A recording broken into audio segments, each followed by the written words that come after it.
E20 तो भाई ये क्या है E20। अभी अगर आप कोई भी मोटरसाइकिल लेने जाओगे तो आपको ये बड़ा सुनने को मिलेगा कि हमारी मोटरसाइकिल E20 के साथ में आती है। तो E20 है क्या, कैसे काम करता है, इसका हमें क्या फ़ायदा है, तो ये सभी जानकारी आपको मैं दूंगा आज के इस वीडियो में। देखो ये मेरे साथ में है TVS की स्पोर्ट, जो कि 60,000 रुपये से भी कम कीमत के साथ में आपको देखने को मिलती है, और इसके ऊपर भी आपने ये स्टिकर देखा E20। तो ये E20 है क्या और इसका काम क्या है। तो देखो E20 का मतलब है एथेनॉल 20%। अब आप कहेंगे एथेनॉल क्या है, 20% क्या है। तो देखो हमारी बाइक्स जो चलती हैं वो चलती हैं पेट्रोल के ऊपर। पेट्रोल की प्राइसिंग आप जानते हो काफ़ी ज़्यादा है, और फ्यूल जो बर्न होता है तो उसकी वजह से पोल्यूशन भी काफ़ी ज़्यादा होता है।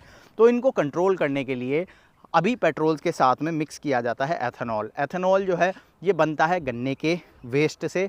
जो मील वगैरह अगर आपने देखी होंगी जहाँ पर चीनी बनती है, शुगर बनती है, तो वहाँ पर गन्ने का जो वेस्ट है वो निकलता है, उससे बनाया जाता है एथेनॉल। और एथेनॉल का 20% आपके 1 लीटर फ्यूल के अंदर होता है, यानी कि 80% जो है वो आपका पेट्रोल होता है, 20% जो है वो एथेनॉल होता है, जिसकी वजह से पेट्रोल की प्राइसिंग को कंट्रोल किया जाता है। और पेट्रोल के अंदर 20% एथेनॉल मिलाने से पोल्यूशन को भी कंट्रोल किया जाता है। कंपनियां यहाँ पर काम कर रही हैं, गवर्नमेंट जो है वो काम कर रही है कि E20 की जगह हम E85 तक जाएं, जिसकी वजह से एथेनॉल की जो परसेंटेज है वो बढ़े और पेट्रोल की परसेंटेज जो है वो कम हो। अब इसका हमें क्या फ़ायदा होगा, तो पहला फ़ायदा होगा भाई सीधा आपकी जेब के ऊपर।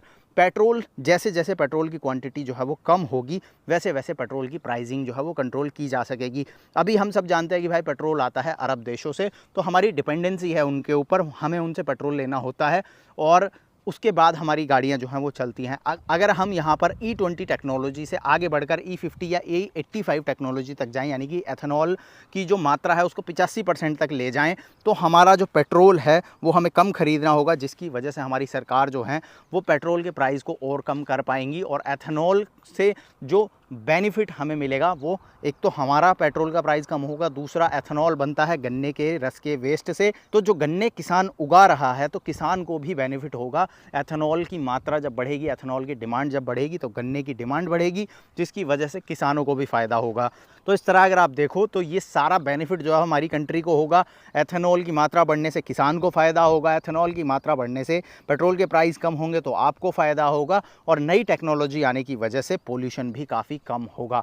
तो E20 जो है अभी एथेनॉल का 20% हम यूज़ कर रहे हैं, और कंपनियां और गवर्नमेंट दोनों ही इस पर जो है वो काफ़ी तेज़ी से काम कर रहे हैं। ऑटो एक्सपो हुआ या भारत मोबिलिटी एक्सपो हुआ, इस तरह की जगहों पर नई नए टेक्नोलॉजीज़ हमें देखने को मिलते हैं। E20, 25, E50, E85, इस तरह से कंपनियां जो है वो काम कर रही हैं कि किस तरह हम एथेनॉल की मात्रा को 85% तक बढ़ा दें, जिससे कि पेट्रोल को और ज़्यादा हम कम यूज़ करें और ज़्यादा हम पेट्रोल के प्राइस को कंट्रोल कर सकें। तो आई होप आपको समझ में आया होगा कि E20 जो आप अभी हर एक मोटरसाइकिल पर देख रहे हो, हर एक 2 व्हीलर पे, हर एक 4 व्हीलर के साथ आपको सुनने को मिल रहा है। तो ये E20 क्या है, इसका क्या मतलब है और इसका आपको क्या फ़ायदा होने वाला है। बाकी अभी भी अगर आपके मन में कोई डाउट है इसके बारे में, अगर आप अभी भी कुछ और जानकारी चाहते हो तो आप मुझसे कमेंट में पूछ सकते हो, मैं आपके कमेंट का जवाब ज़रूर दूंगा। और अगर और ज़्यादा डिटेल की रिक्वायरमेंट होगी तो मैं डिटेल्ड वीडियो भी आपके लिए लेकर आऊँगा। बाकी ये वीडियो कैसा लगा कमेंट करना है। ऐसे ही डिटेल्ड इन्फॉर्मेशन वीडियो के लिए चैनल को सब्सक्राइब करें और नोटिफिकेशन बेल को ऑन करें।